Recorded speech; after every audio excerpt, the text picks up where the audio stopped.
Hi, this is Monica Packer, and you're listening to About Progress, where we are about progress made practical.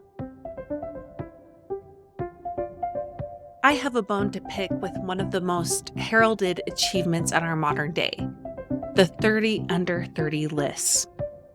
And that's plural because there are many, from Forbes to specialized industry and other organization sites and newsletters and magazines.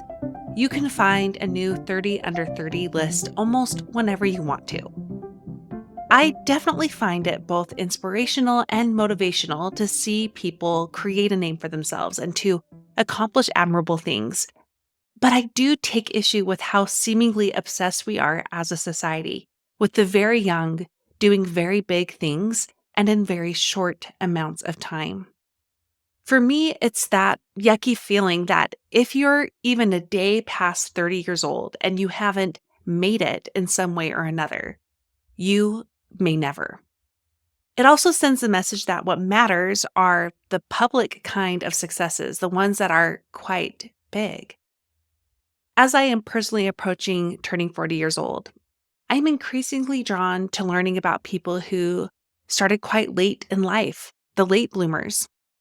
I am also intrigued by those who diligently do the small work for many years, the kind of work that gradually trickles out to many, whether or not the original person is ever recognized by the greater public. Today, I have the great privilege of sharing an interview I did with Sharon McMahon. She gives us her take on our mostly American obsession with young success. And thanks to her experience as America's government teacher, there are lessons to be had from history, ones we've long missed, on how it's never too late and never too small to make a change for yourself, your family, for your community. This episode is for the late bloomer and the small changer in us all. Sharon McMahon is a New York Times bestselling author, educator, and host of the chart-topping podcast, Here's Where It Gets Interesting. Her work redefines how we communicate by turning confusion to clarity, inspiring change, and teaching others how to take action by doing the next needed thing. Sharon became known as America's government teacher during the 2020 election for her viral efforts to combat political misinformation. Sharon writes the newsletter The Preamble and is the writer of The Small and the Mighty, a book that highlights the unsung heroes who shaped America. Her philanthropic initiatives have raised over $11 million to address critical needs from medical debt relief to disaster recovery. Sharon lives in Minnesota with her family and her pets. That interview is coming up after a quick break for our sponsors.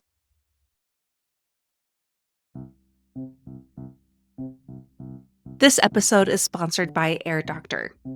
Americans spend an average of 90% of their time indoors, but did you know that the indoor air we breathe can be up to 100 times more polluted than outdoor air? I think a lot of you are coming around to that fact because I've gotten more and more messages asking what air purifier I have and if I'd recommend it. And the answer is Air Doctor, and yes, I 100% would recommend it.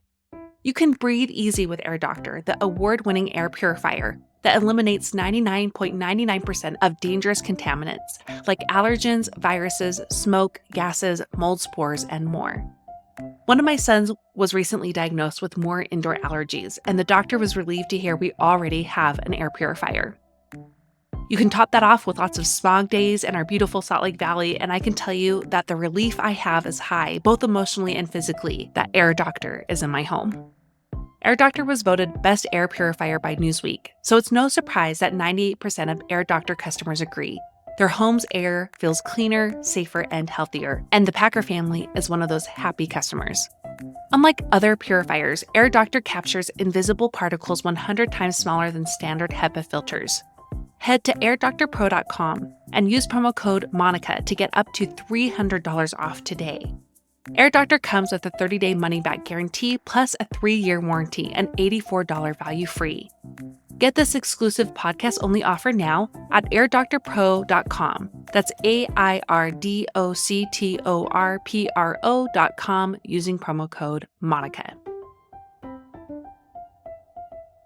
If you're looking to take better care of yourself in ways both deep and practical, you can't do so consistently without both doable and dependable habits in place. You may think you know what it takes to create a habit that sticks, but if you've been struggling with some to most of your habits, then I want you to consider that maybe you've had the wrong methods all along. Right now, it's open enrollment for the Sticky Habit Intensive, my 21-day live course, challenge, and community designed to help busy women form habits that stick. With the intensive, you'll not only learn my sticky habit method, one designed, tested, and proven for real women leading real lives. You'll also work on one habit of your choosing, all with my personal support and that of a small community of like-minded women doing the exact same thing. Sign up by February 21st to access this special bonus, one free buddy pass. Hello, extra accountability. Past participants have worked on habits from exercising to journaling to meal planning to reading. But even more than that, they've worked on something deeper, their identity. It turns out, when you're able to change the way you do habits, you're also able to change the way you see yourself. Join us before the doors close on February 21st by signing up at aboutprogress.com/intensive.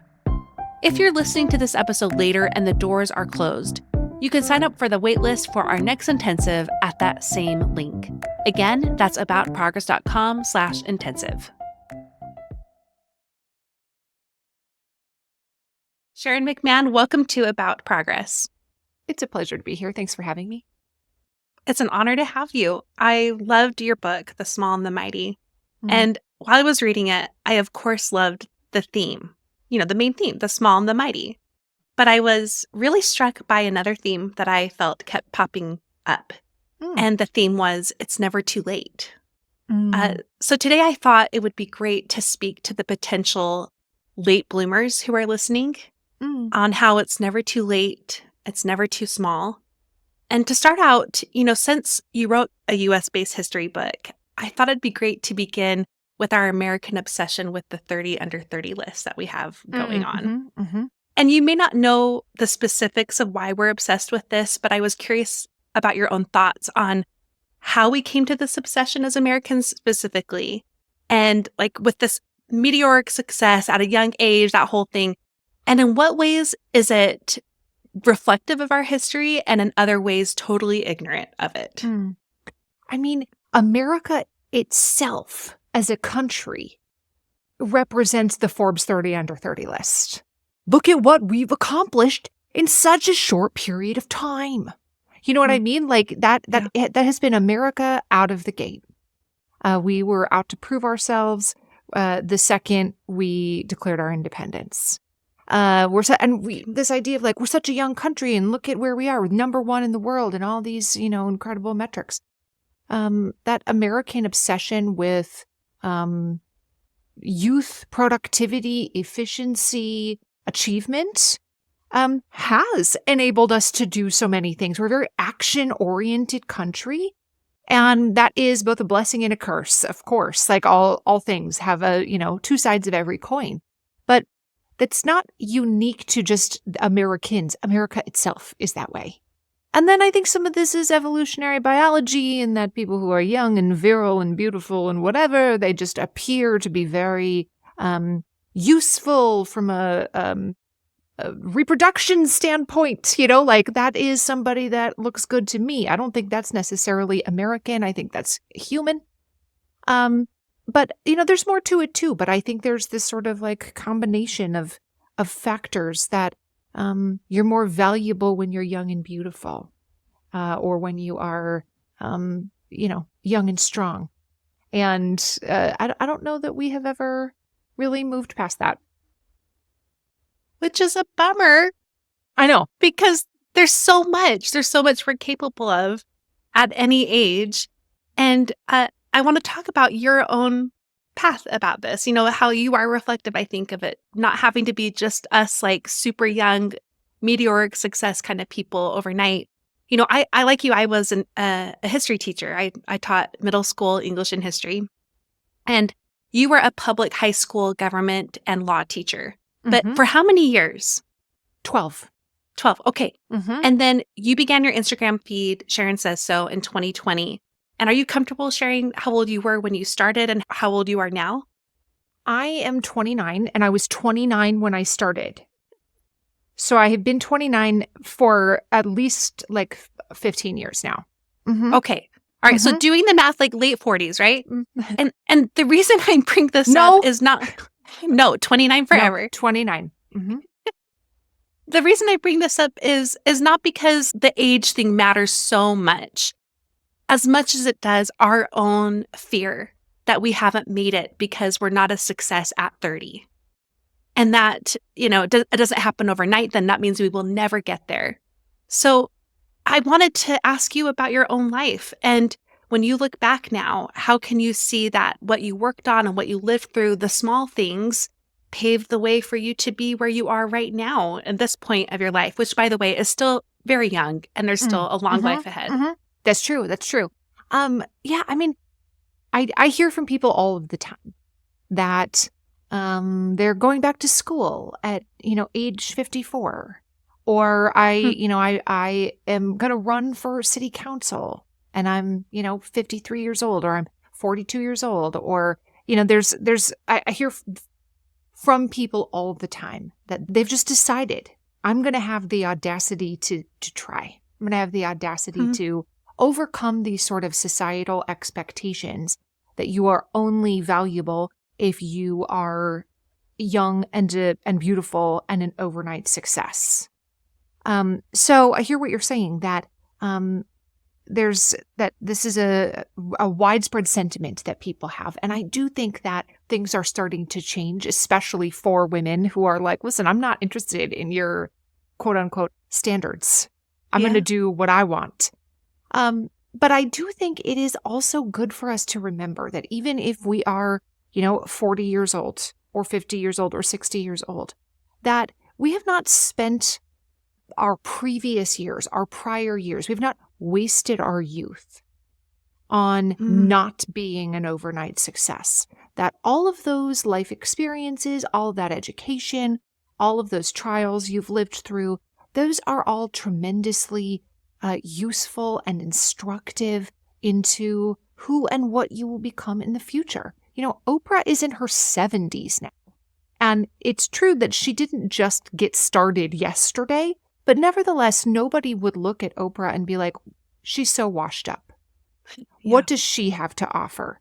In fact, Oprah is now drawing on, like 5 decades worth of experience. Maybe she has even more to offer than she did when she was, hosting a show in her 30s.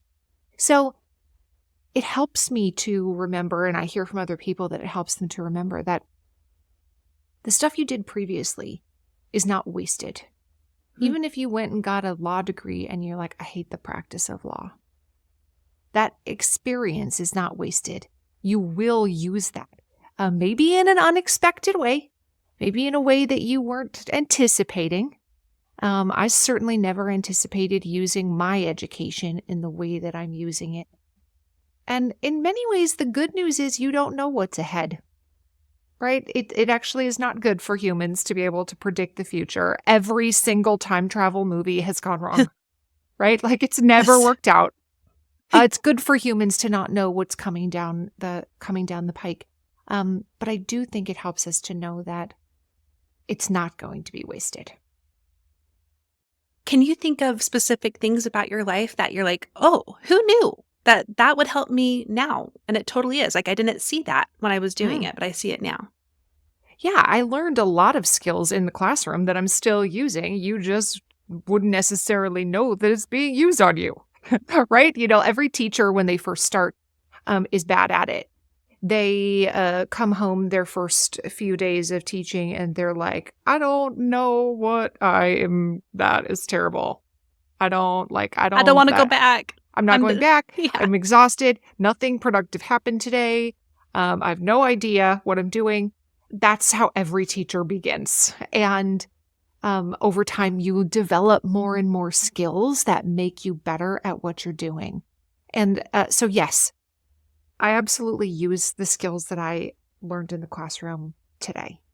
I also use my entrepreneurship skills. I've owned multiple businesses and, built and sold things. And I I use those skills today too. I could have never, ever thought that I would be the CEO of an education company with my name on it. That was never on my list of someday maybe I'd like to do X. Yeah. But I can tell you that I'm glad that I am. And I don't think that any of my previous experience was wasted, because if nothing else, let's say you make a choice and you believe later on that this is the wrong decision. I've made the wrong choice. Let's say that's your belief. Making that wrong choice, what you believe is the wrong choice, actually is tremendously instructive. Making that wrong choice actually teaches you far more than sitting and analyzing every possible choice times infinity and then never actually taking action. There's a lot of very successful people who've been interviewed by all the Forbes 30 under 30 lists. And one common theme that I've noticed when people are asked, what are your secrets to success? Or what advice would you have for somebody starting out? They almost always say something along the lines of, fail faster. And that means making a choice and understanding that it was the wrong choice, but closing that door of we screwed that up, or we discover we don't want to make that product, or I discover that field is not for me. That is experience that you can't buy. It's experience that you can't buy. And to me, that helps me sort of move through the world with a little bit more confidence that failing is actually important in humans' development and important in business.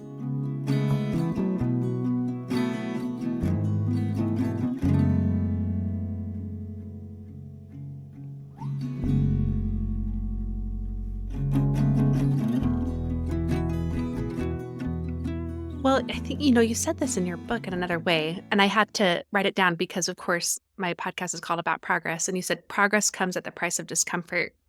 I think with that comes the failure part of the discomfort, and being willing to accept that's part of the path to growing and making things happen in your life. You're going to mess up. So I told you our community is made up of recovering perfectionists. And that means we're just kind of convinced still deep down inside that change can only come with big, sweeping actions. So while we're actively fighting against that, it still creeps up. It still pops up inside. So I was wondering, from both your life and from learning and teaching history, what can you tell us of the might of the small? I love that. Almost all of the important change that has happened sort of in the grand sweep of history has come incrementally. The power of incremental change is undeniable. We think that we want grand sweeping revolutionary change. We think we want the, dear King George, we are getting rid of you and we're going to become our own country and goodbye. We think we want revolution. When in reality, revolutions certainly do create change, but they also come with a tremendous amount of risk and death and hardship and poverty and all kinds of very undesirable outcomes when it comes to revolution. Not to mention they create a power vacuum, and the American Revolution worked out, but most revolutions don't. So this idea that we need to create revolutionary change, there's no sense that what you will get is better. Yeah. What if you have a revolution and then the person who takes power is like a weird billionaire who on a spaceship? You know what I mean? What if that is who takes power? What if it's worse? So most important lasting change comes incrementally. Suffrage was the product of 70 years plus of hard work. Civil rights were the product of hundreds of years of hard work. Now, that's not to say that that's how it always should be. That's not to say that injustice, should, sometimes we have to be okay with correcting injustice and that should take 200 years. That's not to say that that's how that we should be settling for accepting unjust situations. But it's an example of how most important lasting change does not come on the backs of revolution. It comes with incremental progress, the result of long years of hard work. So for me, it helps me to remember something that somebody said at the funeral of a person in my book, a character in my book. The person in the book did not see her ultimate goal through before she dies. And one of the things they mention at her funeral is something to the effect of, no work for liberty is lost. It becomes part of the fabric of the nation. And this speaks to this idea that all of the things that came before us will be used, that no work for liberty, either for ourselves or for the country or for our communities, that even if we ultimately are not the person who takes the ball and gets across the finish line with it, that our labors are not in vain. They change who we are. They change who the country is. That our work is not lost, even if we do not personally score the touchdown. And that helps me when I am feeling discouraged about, lack of forward progress on something, that my work is not going to be lost, that it hopefully changes us for the better. I want to turn more to your book. I love the examples you just shared that are also in your book, but I found it so powerful because of learning about these people who I had never heard of, even as a history teacher, which maybe speaks more to me as a history teacher. But they have real impact on my life today. Like today, they have impacted my life. So I was wondering if we could go into one or two examples from your book specifically, maybe of a late bloomer or of another like small changer, who both either made big changes in their lives and in others. Yeah, I'd love to. So one of the first people that sort of comes to mind is a man named Julius Rosenwald, who starts out life as a middle-class man and has, a middle-class career selling suits. And by virtue of luck and proximity, he becomes fantastically wealthy. And I'll let people read the book to figure out how that happens. But when he turns 50 is when he decides that he is going to do something truly impactful with the fortune that he comes by via luck and proximity.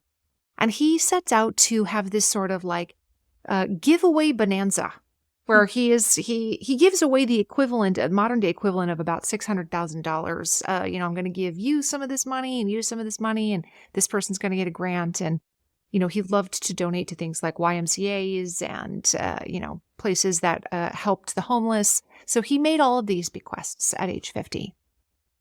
And he could have stopped there and people would have been like, that was really cool. Good for you. Thanks for your donation. But he realized after going through that process at age 50 that time is short and there is much good to be done in the world. And so he begins to set out by giving away as much of his fortune as possible, and even gives instructions for like, after I'm dead, y'all better give the rest of this money away. Don't try to put it in any kind of trust and be like the foundation for blah, blah, blah. And like this perpetual endowment where you live off of the, proceeds of the investments. He didn't want that. He did not want his money tied up in safety deposit boxes. Not when there were so many people whose lives needed to be improved today. And I just love this idea, first of all, that he used his money for good. But secondly, that he just decided one day when he was 50 years old that I'm going to do what I can. And what he could do was a lot more than what somebody with fewer financial resources could do. But by the time he dies, he gives away the modern money equivalent of over $1 billion. Over $1 billion. And, but yet most people couldn't tell you who he was, would not have been able to pick him out of a lineup. There aren't a lot of statues with his, face on it. He resisted putting his name on things. There was a museum that he was a benefactor of that tried to name the museum after him, and he actually fought them for 2 years, get my name off your museum.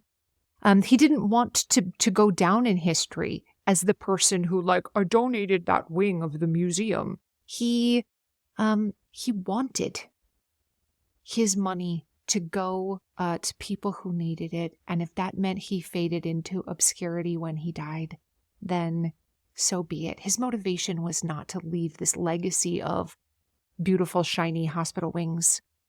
It was to repair the world to the extent that he was able during his lifetime. So I love the idea that he just decided when he was 50, that's what I'm going to do. And he just set out to do it. There's another story in the book, though, that I really like, which starts out as somebody who's a young woman, but she continues her important work throughout her entire life. And in fact, some of her most impactful work happens later in her life. She starts out as a 16-year-old teacher in post-Civil War Virginia, and just starts teaching this tiny handful of kids who are coming to school at a very dilapidated school building. And she has to actually convince all of the parents in the community to send their kids to school because they're very hesitant to trust that a teacher has their child's best interest at heart. And they feel like the African Americans were just freed after the Civil War, and we want our children to have the same education as white students. And what you're providing is not that. And she had to work to earn their trust. But ultimately, some of the biggest impact she has comes after decades and decades and decades of work. There are people now who still remember her. She worked until the 1940s. And there are people alive today who remember her as their teacher, who have given interviews about the impact that she had on their lives directly. People who she actually took in as a teacher. She took in dozens of children over the years as a teacher who say today that I would not be here without her. And all you have to do is watch It's a Wonderful Life, right? And you can understand how one person missing from the story changes everything. The tens of thousands of people, if not more, that she ultimately impacted because she refused to give up. I love knowing that she didn't need to have a fortune or a famous name to impact the course of history.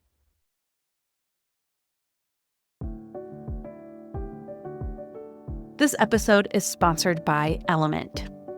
If you struggle with headaches, cramps, fatigue, brain fog, or general weakness, did you know that it could be due to you having an electrolyte deficiency or imbalance?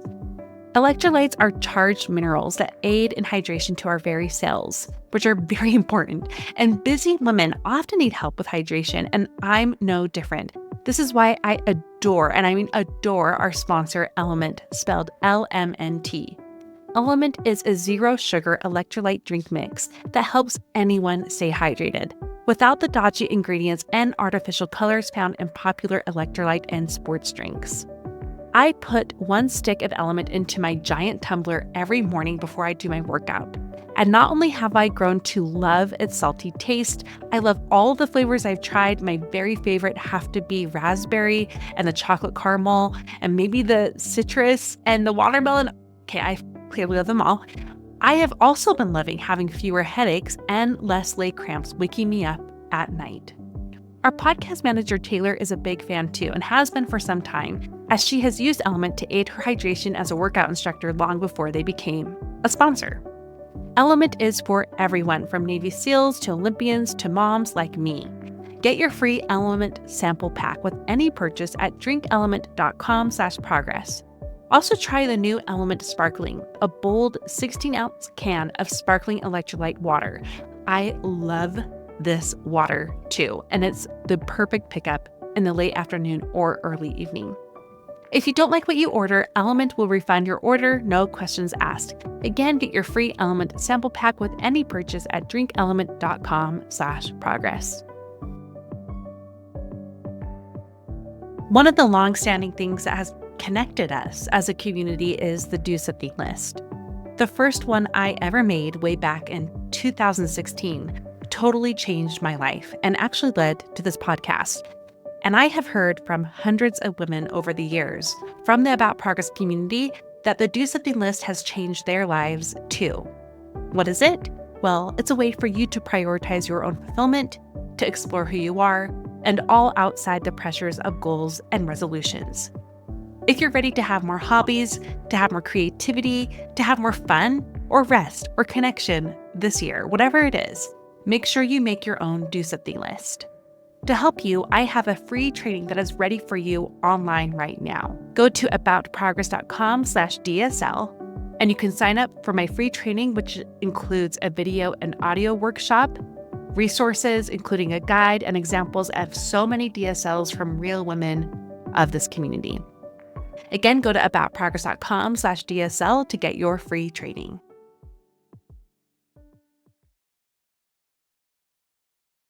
It's so wonderful to be inspired by these people. And I feel like I can hold that inspiration in one hand, but I can also hold a little bit of maybe not the overwhelm, but the fear, I guess, of not getting there. Because I can believe that, wow, everything I do matters.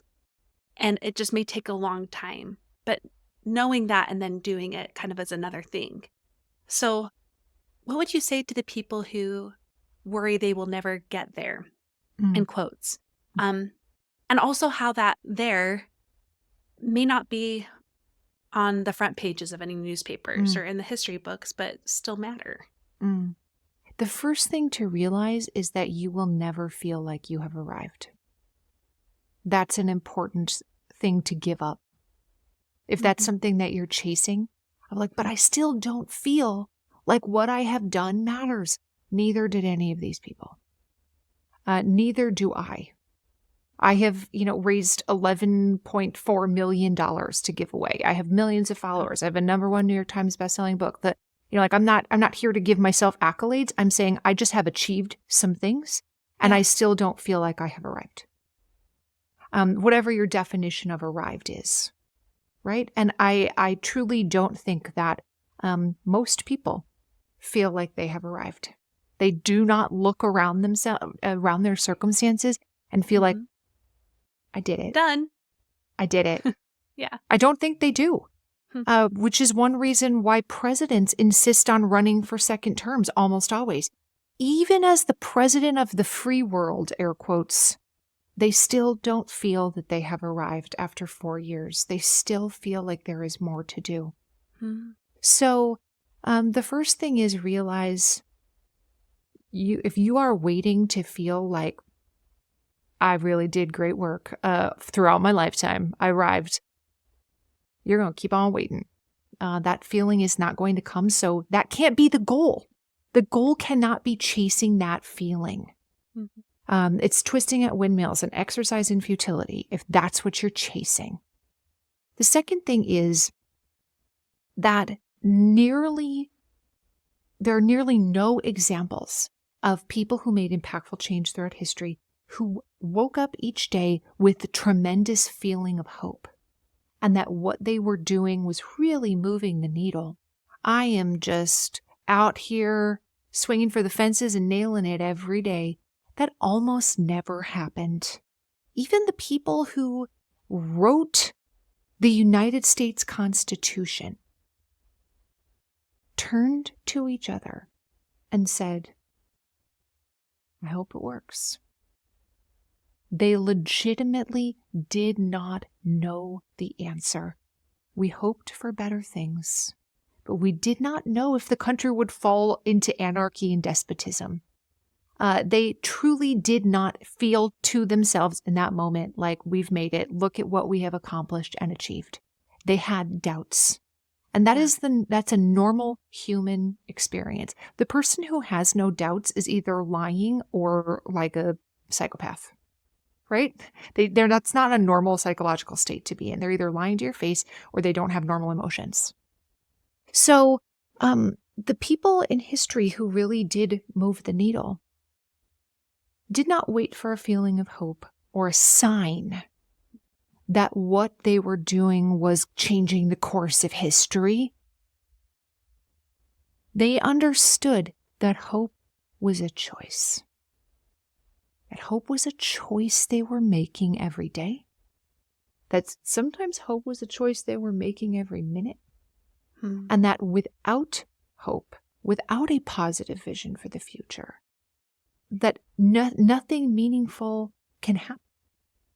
What the hope is the fertile soil from which good things grow, right? We can't grow beautiful gardens in an environment of cynicism.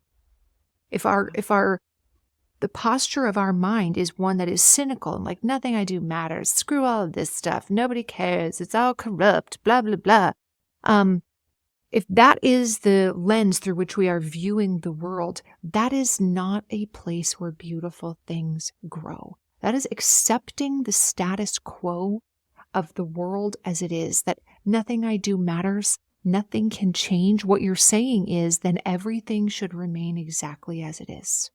And most of us don't want that. Most of us don't want the world to remain exactly as it is. It's full of hardship and injustice and sorrow. We want the world to be better.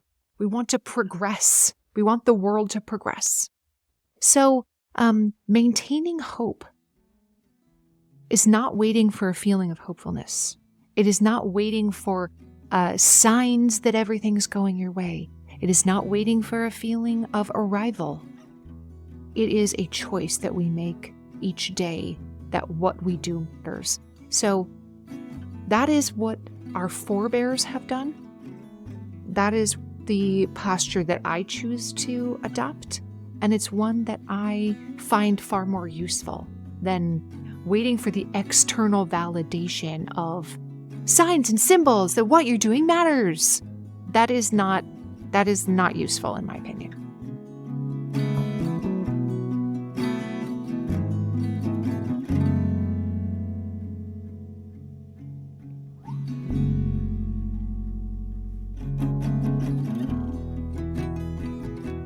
I think related to that, I can't leave this interview without asking kind of a meaty question. Mm-hmm. And it bears a little bit of context. So just stick with me for a moment because I just need a little airtime to set it up. Because you write in your book that the best Americans were not always famous. And I love today hearing about the ones that were indeed not famous. We didn't know even their names, let alone the influence they've had in our very lives today. We also got to hear about your life too, and the things that you did for a very long time with nobody giving you that external validation for years. Like, good job, gold star. Like, you made it through that really hard class period, gold star. You landed a great client, had a good photo shoot, gold star. You didn't get that for so long. But right now, like in this moment, you are arguably famous. You're a big deal and you're doing big things and in big ways. And I feel like most people who've been in your community like me from like day one share in that excitement. It's that like parasocial relationship where we're like, Sharon, you're doing it. You're doing it. But I'm sure maybe some people it's contradictory to them. You're saying the small things I do matter, but you're a big deal. But when I think about that, I go back to your book because I don't think that's contradictory. And I think about the sheer variety that you feature in it. You know, there were the loudmouths in that book, people who could not shut up. There were the real quiet and pious people who barely spoke at all. These people differ in age and they differ in race and gender and politics, religion and methods and strengths. And so for me, that variety shows that there's space for all, the big and the small, and how they both matter. And it's not a competition. We don't need to be like, you're too big, goodbye, or you're too small, goodbye. It's all of it matters. So this is the question, okay? So given the many ways that you've lived this all out in your life, that both kind of part that I was getting at, how can we as women specifically, because that's who listens to my show, make space for both in their lives, to have that desire for big things, big change, to live in a big way, to be bold that way, but also to be okay with it happening so small or seemingly anonymously. So how can we make space for both? And how can we also take up the space we need to in the walls of our own homes or the walls of Congress? Mm, mm. It's a great question. And I would tell you this, that it starts with having the audacity to let other people watch you fail. Having the audacity to do something that maybe is bold, but it feels terrifying because you know that it might not work out. And for so many of us, we're not necessarily afraid of failure. We're afraid of other people watching us, right? If you trip over, your cat at home and you bump your knee on the coffee table, it might hurt, but do you feel embarrassment about that? Not really. But if you trip over something in public and you fall on your face in public, that's far worse, right? Like the people watching you fall is far worse than actually just falling. So I would argue that we're not so much afraid of failure as we fear the judgment of others if we do fail. And that can be tremendously debilitating. And for some of us, the audacity to try begins with the audacity to do something like apply for a job, like fill out an application, or, decide to go back to school. Having the audacity to try something new. For some of us, it means the audacity to send in a book proposal, or having the audacity to turn your camera on and start making some Instagram videos. For some people, it means having the audacity to run for Congress or the presidency or whatever it is that they feel like, I just really want to try it. It all requires much of the same chutzpah. It requires the audacity to let other people watch you fail. And as you mentioned before, history favors the doers and not the critics. And when you have the audacity to try, that is almost always when you land on the right side of history. It's not the people who are at home laughing at the fact that you didn't get into your dream college or laughing at you when you trip on the steps in public. Those are not the people that history smiles kindly upon. So whatever it is that you are wanting to do or try, whether that is something small or something of epic proportions, it all requires the same skill, which is having the audacity to try. And the good news is it's a skill you can practice and you can get better at it, and you can start small and get bigger. And your capacity over time will grow and change. It helps me to remember that almost nobody started out at level 10 skill of doing whatever it is. In fact, that would be tremendously dissatisfying as a human if everything was so easy. There was nothing challenging. There was no journey to learning. If everything was super easy for you, that's actually like kind of a not very fun world to live in. It's fun to learn new things and to challenge yourself. So I like to remember that even if you don't feel like you can do that thing today, that doesn't mean that your capacity won't increase in the future as you sort of flex those muscles, flex your audacity muscles. Why not have the audacity of a mediocre white man? That's the question I ask myself. There's a lot of Chads out there who having the audacity. Might as well be you. was going to say we should all needlepoint that on something and just put Something. it somewhere we see so I should put often. on my shelf. Have the audacity of a mediocre white man, because that's who has done most of the stuff in the country, and we all know that we could probably do just as good, if not better. I think there's no better note to end on. I do want to direct people to your book, The Small and the Mighty, and we'll also link to your podcast and Instagram account. Is there anything else that they should look for with you? They can follow my newsletter at thepreamble.com. Thank you. I so enjoyed that, by the way. Thank it's you. so remarkable to me how much time is poured into that. It's really, really well done. Thank you. We always end with one final question, and it kind of relates to your book, funnily enough. And it's always because we learn so much, but we want to condense it to one small way that people can take action. So what would that be? What is one small thing they can do to take action on what they learned today? The next needed thing. The next needed thing. You don't need to create a spreadsheet of all available things to do and then weigh them relative to each other. You can just see one thing and do that, and tomorrow do something else.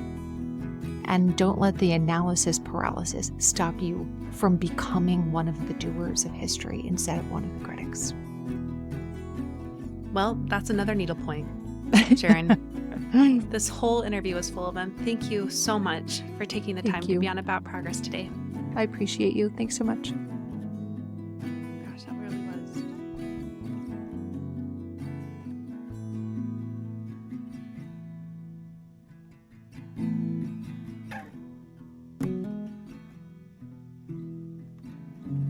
I hope this episode gave you the hug and kick in the pants you need to grow. I will now share the progress pointers. These are the notes I took so you don't have to. And those on my newsletter get them in a graphic form each week. You can sign up at aboutprogress.com/newsletter. Number 1, you have not wasted your youth in not being an overnight success. All your past experiences and mistakes are adding up to inform and help where you are today. Believing that can give you the courage to try. Number 2, all of the most important changes from the sweep of history have come incrementally. This is true for you and your life as well. Big changes come from incremental changes. Believing that will give you the persistence to keep on trying. Number 3, you will never feel that you have arrived, as that's an exercise in futility. It's normal to have doubts about if what you are doing is ever going to matter. Instead, you must make the choice to hope every day, believing that what you do now matters. Number 4, having the audacity to try also means that you have the audacity to let other people watch you fail. History favors the doers, not the critics. Believing that will give you the audacity to fail. And number 5, don't let analysis paralysis stop you from becoming one of the doers of history instead of one of the critics. Choose to be a late bloomer. Choose to be a small changer. Your Do Something challenge for this week is to do the next needed thing. I love both how specific and general that is. General, obviously, because she's not giving a prescription, but specific because each of us know what that is in our own lives and whatever we are facing right now. Maybe the analysis paralysis that we've been in, or something we know it's time to start, to try, to fail at. Let's follow Sharon's advice to do the next needed thing. A little behind the scenes, we recorded this episode at the tail end of the week of the presidential inauguration, and that was obviously a very busy week for someone like Sharon, who does so much to report on the news, and she still made time for us. I'm really grateful to Sharon and her team for giving this small and mighty podcast a chance to making this conversation happen. I strongly urge you to read The Small and the Mighty. It was one of my top books that I read in 2024. It will sweep you away into the lives of the people that you never knew about, but it will also leave you both better informed and inspired. I also highly recommend subscribing to Sharon's newsletter, The Preamble, which I have personally found to be both extremely informative and reliable, and we have linked to all the things Sharon mentioned in the show notes. While this episode was power-packed, if you're looking for a magical interview to listen into, I recommend one from 2 weeks back with author Catherine May, who wrote Wintering. This show is listener supported. Members of the Supporters Club make About Progress content free for all. And in doing so, they get access to 3 levels of exclusive benefits, from more content to more time with me. One of my favorite benefits is More Personal, my private premium, always ad-free podcast where I lean into the personal side of personal development. It's really fun and an exercise in creativity to produce those episodes that come out every single Friday. You can always support the show for free. Please share this episode with someone who you know needs it. That's free. Subscribe or follow the show. Leave a rating and review. Any of those things are vital to the continuation of this work. And there's one more that's kind of new, but not, and it's very important right now. Totally free as well. If you can go to my channel on YouTube, where we release episodes there too, so if you like to see interviews, you will see them there. If you can go to that and make sure you subscribe, and if you are someone who likes YouTube, maybe you can watch the show from there. That would be very helpful, because hitting a certain number of subscribers and viewers is going to help the podcast. At the end of this dream of an episode for me, I really want to thank you for listening. Now go and do something with what you learned today.